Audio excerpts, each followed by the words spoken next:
Le syndrome d'Angelman est une pathologie handicapante à bien des égards, tant sur le plan physique que mental, dont les symptômes ne sont pas tout de suite interpellants. Beaucoup de parents, à l'instar de Christina Poletto et Daniel Weger, ne se sont pas aperçus des prémices de la maladie, tant ils étaient au comble du bonheur à la naissance de leur enfant.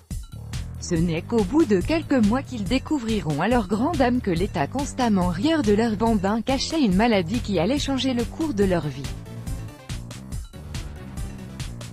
Tel est le récit de leur combat. L'annonce d'une affection quelconque touchant un enfant est un choc émotionnel pour les parents, dont le désarroi est tel qu'ils sont dans un premier temps incapables de croire au malheur qui s'abat sur eux, assaillis par un sentiment d'échec, celui de ne pas avoir donné naissance à un enfant normalement constitué. Ce n'est que progressivement qu'ils assimilent cette différence. Leur désespoir est majoré par le fait que les médecins ne peuvent se fixer d'emblée quant aux pronostics et chances de guérison. Christina était enceinte de quelques semaines, lorsque son médecin traitant lui a révélé que ses tests sanguins ont décelé qu'elle était porteuse de gènes impliqués dans les troubles du spectre autistique. Une mise en garde que Christina ne prendra pas très au sérieux. Le petit Théodore naîtra en avril 2013, en bonne santé, ne présentant aucun signe de maladie. Pour le plus grand bonheur de ses parents, Théo était un enfant très enjoué, toujours de bonne humeur et si affectueux.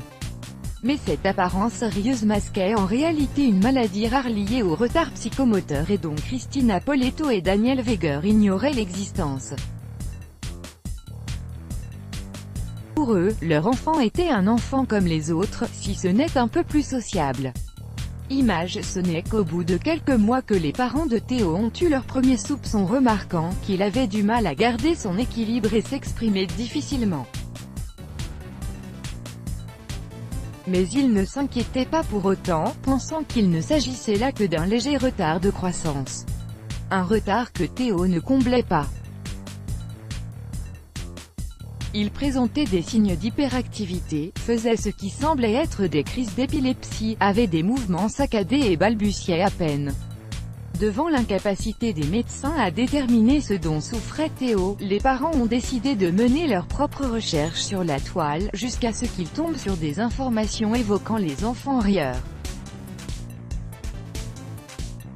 Des examens sanguins ont été effectués, il n'y avait plus de doute, Théo était atteint du syndrome d'Angelman, une maladie neurogénétique rare qui touche un enfant sur 20 000 et qui se caractérise par un retard mental sévère, des malformations dysmorphiques, un déficit de la parole, une démarche ébrieuse et des troubles du comportement.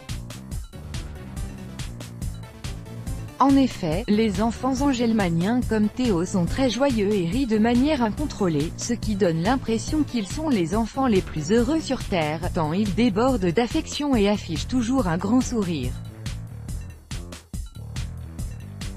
Peu indulgents, les médecins ont eu des paroles trop dures à l'encontre des parents du petit Théo, leur certifiant qu'il ne pourra jamais vivre normalement, qu'il ne marchera pas, ne parlera pas, ne répondra jamais à leurs sentiments ni leur en donnera en retour. Accablés par ce tragique verdict, les parents de Théo étaient décidés à tout mener de front et avaient la conviction que si leur enfant était capable de manifestations évidentes d'amour, c'est qu'il se portera mieux. Théo a été admis dans un centre spécialisé où psychomotricienne, orthophoniste, psychologue et éducatrice veillent à son bien-être selon ses besoins spécifiques, en étroite collaboration avec ses parents qui travaillent à présent en indépendant, pour mieux se consacrer à leur enfant. Ces petits progrès, ces pas et ces premiers mots balbutiés sont autant de victoires pour eux.